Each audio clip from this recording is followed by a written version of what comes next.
എല്ലാവർക്കും ഈ പ്രഭാതത്തിൽ സ്നേഹവന്ദനം.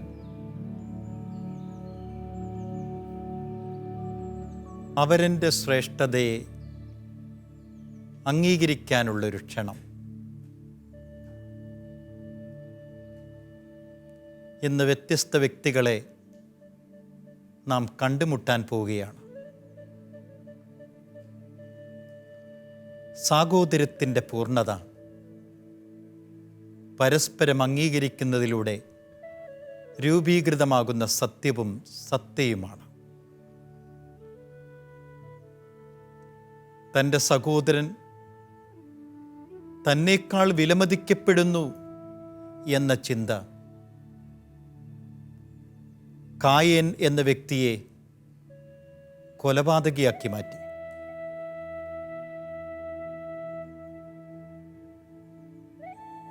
സ്വന്തം ഇഷ്ടങ്ങൾക്ക് വിഘാതമായി വരുന്ന സാഹചര്യങ്ങളെ അംഗീകരിക്കാൻ കഴിയാതെ വരുമ്പോഴാണ് ഇപ്രകാരം സംഭവിക്കുക.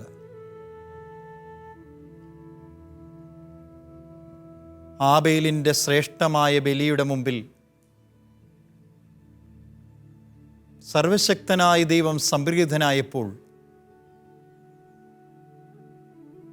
അത് അംഗീകരിക്കാൻ കഴിയാതെ നിന്നവനാണ് കായേൻ എന്ന വ്യക്തി.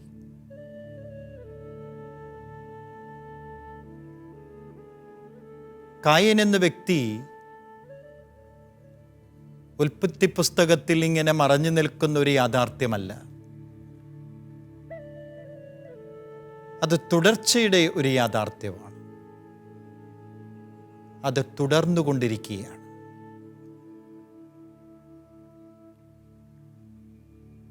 എപ്പോഴാണോ ഞാൻ എൻ്റെ സഹോദരനെ, സഹോദരിയെ അംഗീകരിക്കാതെ പോവുക, അപ്പോഴെല്ലാം കായേൻ എന്ന് പറയുന്ന യാഥാർത്ഥ്യം എന്നിൽ ജന്മമെടുക്കുന്നുണ്ട്.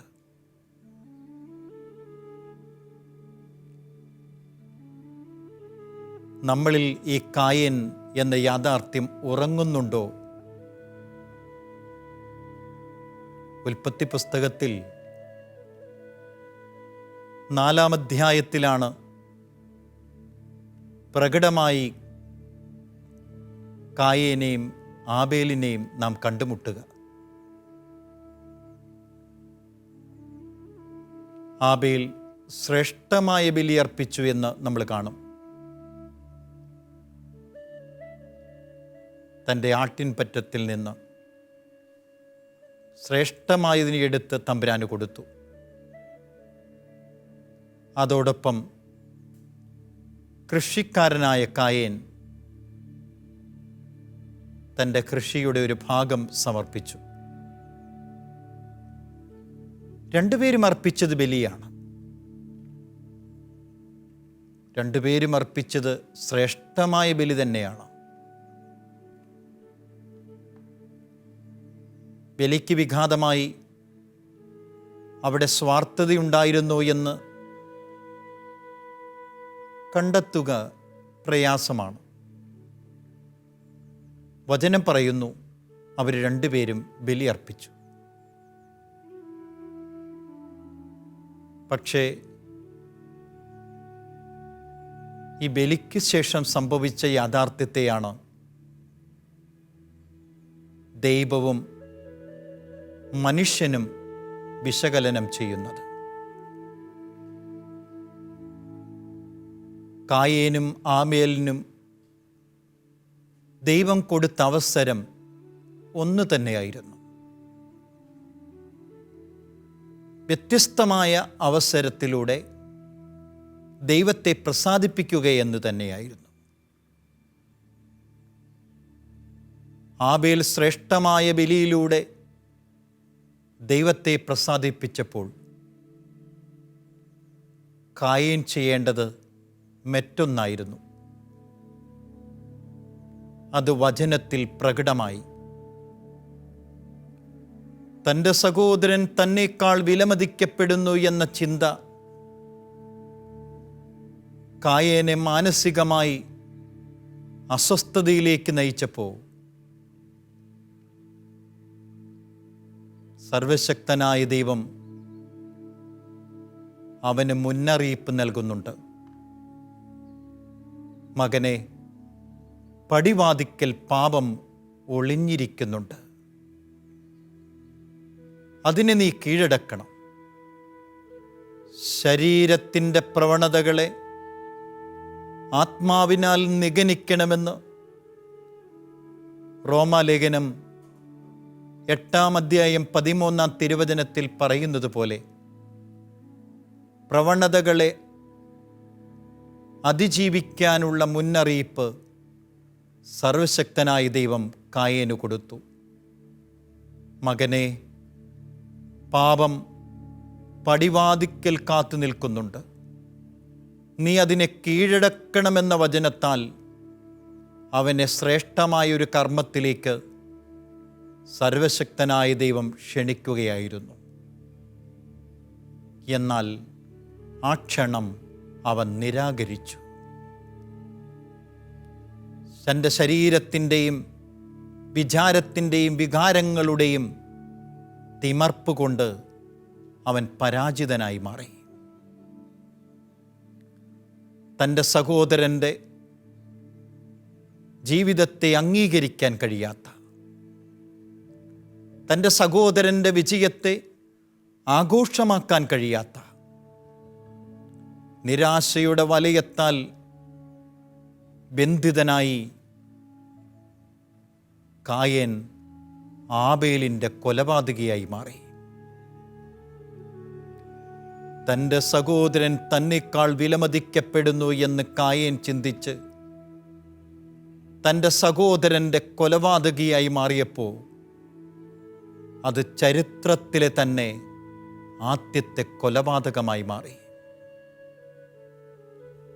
എവിടെ അംഗീകാരം നഷ്ടപ്പെടുന്നു, എവിടെ പരസ്പരം അംഗീകരിക്കാൻ കഴിയാതെ പോകുന്നു, അവിടെയെല്ലാം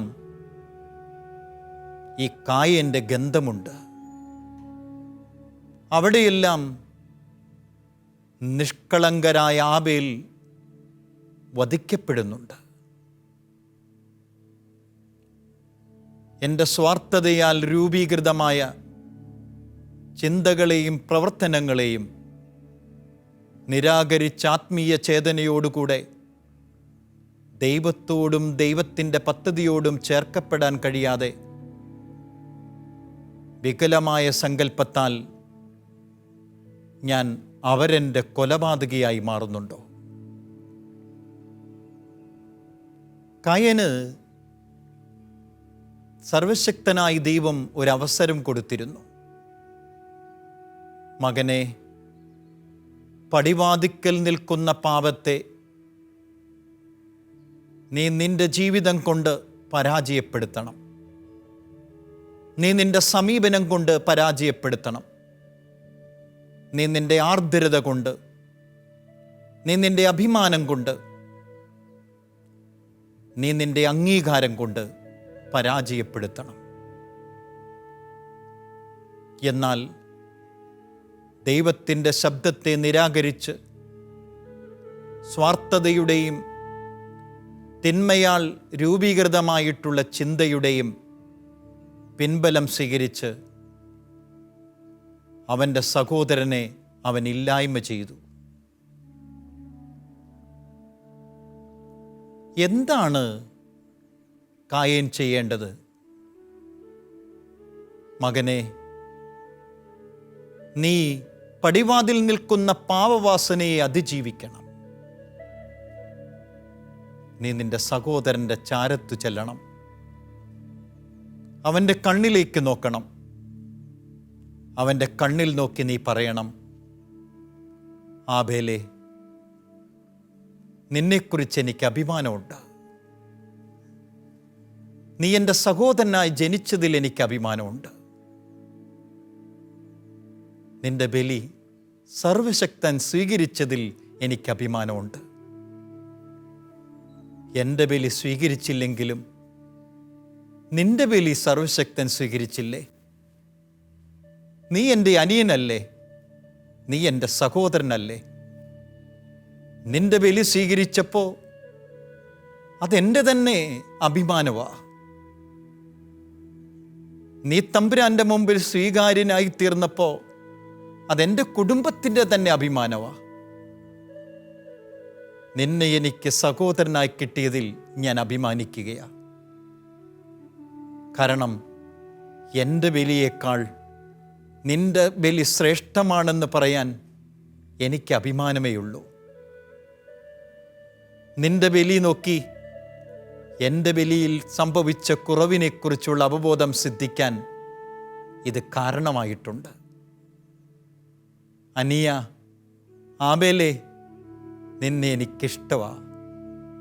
കാരണം ദൈവത്തിന് നിന്നെ ഇഷ്ടമാണ്. നിന്റെ പ്രവൃത്തികളെ ദൈവം അംഗീകരിച്ചു, സ്വീകരിച്ചു. ഞാൻ നിന്നെക്കുറിച്ച് അഭിമാനിക്കുന്നു. ഇങ്ങനെ പറഞ്ഞ ആബേലിൻ്റെ സവിധത്തിൽ കായേൻ നിന്നിരുന്നുവെങ്കിൽ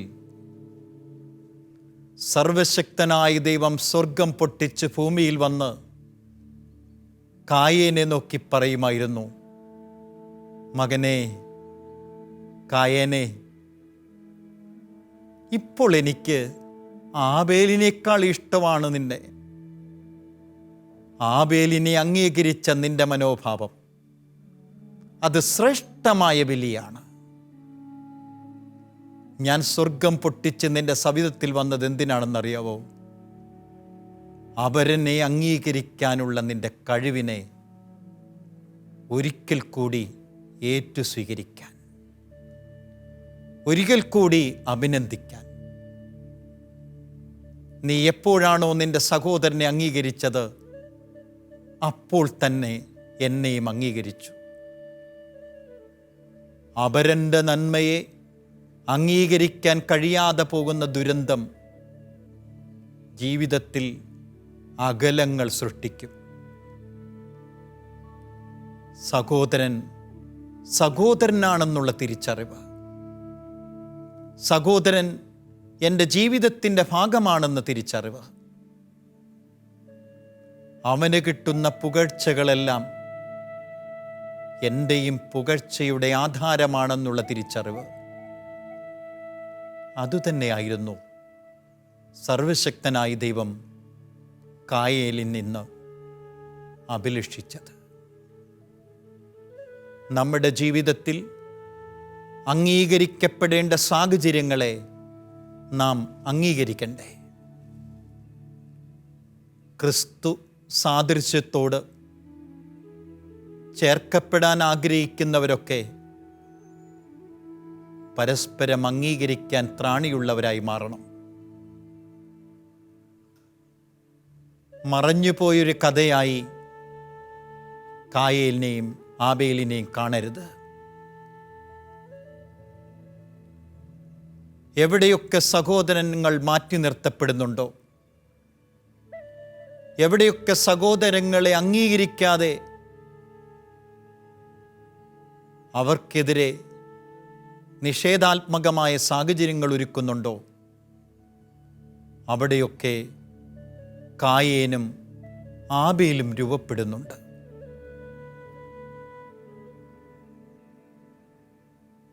കായേൻ എൻ്റെ ജീവിതത്തിലെ ഒരു യാഥാർത്ഥ്യമാണോ? എൻ്റെ കുടുംബത്തിൽ എന്നോടൊപ്പമുള്ളവരെ അംഗീകരിക്കാൻ എനിക്ക് കഴിയാതെ പോയിട്ടുണ്ടോ? എൻ്റെ ജീവിതത്തിൽ എന്നോടൊപ്പം ജോലി ചെയ്യുന്നവരുടെ കഴിവുകളെ അംഗീകരിക്കാൻ കഴിയാതെ പോയിട്ടുണ്ടോ? അവരുടെ കഴിവുകളെ നോക്കി അതനുഭവിച്ചറിഞ്ഞ വ്യക്തി എന്ന നിലയിൽ അവരുടെ മിഴികളിൽ നോക്കി നിന്നെക്കുറിച്ച് എനിക്ക് അഭിമാനമുണ്ട് എന്ന് പറയാൻ കഴിയാതെ പോയിട്ടുണ്ടോ?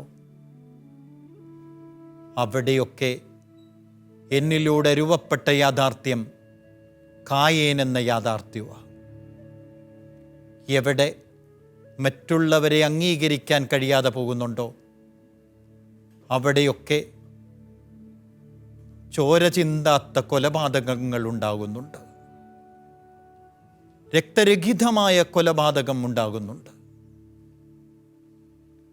എൻ്റെ സഹോദരനെ അംഗീകരിക്കാതെ പോകുമ്പോൾ ഞാൻ അറിയാതെ ഞാൻ കായേനായി രൂപാന്തരപ്പെടുകയാണ്. കായേൻ ഒരിക്കലും മരിക്കുകയില്ല.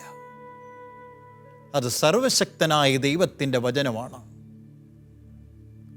അവൻ ഇന്നും നമ്മളിലൂടെ, നമ്മുടെ ജീവിത രീതികളിലൂടെ ജീവിക്കുന്നുണ്ട് എന്ന യാഥാർത്ഥ്യം മറന്നു പോകരുത്. ഇന്ന് ഈ പ്രഭാതം മുതൽ സായാഹ്നം വരെ നമ്മൾ സഞ്ചരിക്കുമ്പോൾ വ്യത്യസ്തമായ അനുഭവങ്ങൾ കർത്താവ് തരും. വ്യത്യസ്തമായ വ്യക്തികളുമായി ഇടപെടാനുള്ള സാഹചര്യം കർത്താവ് ഒരുക്കും. എൻ്റെ ജീവിത സാഹചര്യത്തിൽ അവരനെ അംഗീകരിച്ചുകൊണ്ട്, അവരന് നന്മ നേർന്നുകൊണ്ട്, അവരെൻ്റെ കഴിവുകളെ എൻ്റെ വാക്കുകളിൽ രൂപപ്പെടുത്തി അവരെൻ്റെ മിഴികളിലേക്ക് നോക്കി അഭിമാനിക്കുന്നു എന്ന് പറഞ്ഞുകൊണ്ട് ഈ ദിനങ്ങളെ സുന്ദരമാക്കണം. Positive energy is created when you are appreciated. എപ്പോഴാണോ ഒരു വ്യക്തി അഭിനന്ദിക്കപ്പെടുക, അപ്പോൾ ക്രിയാത്മകമായ ശക്തി ഉണർന്നു വരുമെന്ന് മനഃശാസ്ത്രത്തിൽ നമ്മൾ കാണും. അത് ദൈവത്തിൻ്റെ ശാസ്ത്രമാണ്. അവരെൻ്റെ കുറവുകളെ വിടർത്തിപ്പിടിക്കാനുള്ള ത്വരയുമായി നമ്മൾ നടന്നു നീങ്ങുമ്പോൾ എന്തേ അവരനിൽ കാണുന്ന നന്മ നമ്മൾ ഗൗനിക്കാതെ പോയത്? എവിടെയൊക്കെ സഹോദരങ്ങൾ അവഗണിക്കപ്പെടുന്നുണ്ടോ, എവിടെയൊക്കെയോ സഹോദരങ്ങൾ അർഹിക്കുന്ന നന്മകൾ സ്വീകരിക്കാതെ പോകുന്നുണ്ടോ, അവിടെയൊക്കെ കായേനും ആബേലും രൂപപ്പെടുന്നുണ്ട്. എൻ്റെ ജീവിതത്തിൽ ഒരു ആബേലുണ്ടോ? ഞാൻ പരിഗണന കൊടുക്കാതെ, പ്രോത്സാഹനം കൊടുക്കാതെ, തിന്മകളെല്ലാം അവരോധിച്ച് താഴ്ത്തിക്കട്ടി എൻ്റെ ജീവിതം കൊണ്ട് ചവിട്ടിത്താഴ്ത്തുന്ന ഏതെങ്കിലും വ്യക്തികൾ എൻ്റെ ജീവിതത്തിലുണ്ടോ? ചിലപ്പോൾ അതെൻ്റെ ജീവിത പങ്കാളിയാവാം,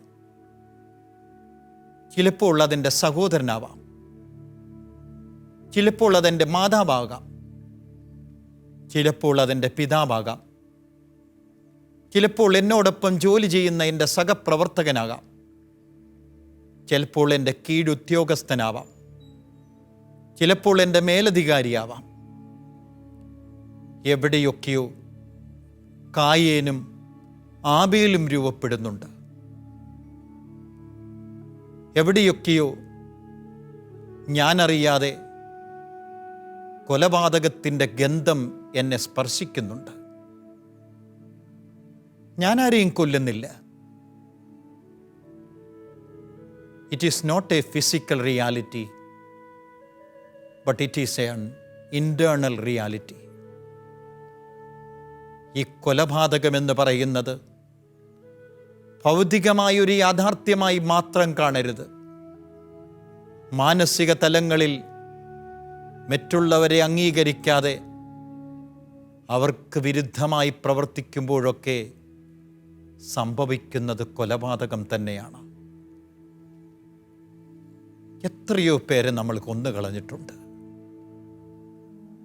വാക്കുകൾ കൊണ്ട്, പ്രവൃത്തികൾ കൊണ്ട്, നിഷേധാത്മകമായിട്ടുള്ള പെരുമാറ്റം കൊണ്ട്. അവരെൻ്റെ നന്മയെ പടുത്തുയർത്താനുള്ള സാധ്യതയുണ്ടായിട്ടും പലരെയും നമ്മൾ ചവിട്ടിത്താഴ്ത്തിയിട്ടില്ലേ? വളരാൻ ആഗ്രഹിക്കുന്ന ചെടിയെ നിറവാർന്ന സാഹചര്യങ്ങൾ കൊണ്ട് മൂടിവെച്ചാൽ അതൊരിക്കലും വളരുകയില്ല. സാഹചര്യം ഉണ്ടാവണം. അതിൻ്റെ ചുവട് കിടക്കണം, വളമിടണം, വെള്ളമൊഴിക്കണം. എൻ്റെ മക്കളെ അംഗീകരിക്കാതെ പോകുമ്പോൾ, അവർ ചെയ്യുന്ന ചെറിയ നന്മകൾ പോലും കാണാതെ പോകുമ്പോൾ, പിതാവെന്ന നിലയിൽ, മാതാവെന്ന നിലയിൽ മക്കളുടെ മുമ്പിൽ ഞാൻ കായേനാവുകയാണ്. മക്കളെ അംഗീകരിക്കാൻ കഴിയാത്ത പിതാവാണോ ഞാൻ? മക്കളെ അംഗീകരിക്കാൻ കഴിയാത്ത മാതാവാണോ ഞാൻ? അവരുടെ വ്യത്യസ്തമായ കഴിവുകളെ പരിപോഷിപ്പിക്കത്തക്ക വിധം ആത്മീയ ചേതന എനിക്കുണ്ടോ? എൻ്റെ സഹോദരങ്ങളുടെ നന്മ കണ്ടിട്ട് കാണാതെ പോയതാണോ എൻ്റെ തെറ്റ്? അവിടെ ഞാൻ അറിയാതെ രൂപീകൃതമായ കായേൻ എന്ന യാഥാർത്ഥ്യം, വില കുറഞ്ഞ ജീവിതത്തിൻ്റെ ഉടമസ്ഥത, നന്മകൾ ചെയ്യാൻ കരുത്തുണ്ടായിട്ടും തിന്മയെ പ്രണമിച്ച് ജീവിച്ചു പോയത്, അതാണ് കായേൻ.